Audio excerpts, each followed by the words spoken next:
So over here you can see that I have a particular image right here, and if I were to go around onto Windows right here and go for vector info, then you don't see anything right here. That is because there is no vector shape or anything around over here.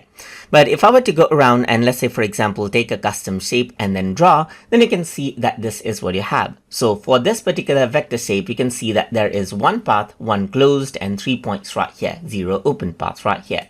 Let us create a new layer, and over here in this layer there is no vector information at all. But you can go ahead right here, let's say for example, and then I'm going to go around over here onto a shape, let's say for example just like this, and then around over here I'm going to go around and choose a shape just like this. So if I were to go around and click and drag, then this is what you have. So you can see that there's 2 paths right here in this vector to close, and there are a total of 32 points. And this is how you can go ahead and get vector info inside a Photopea. So hope you guys learned something as always.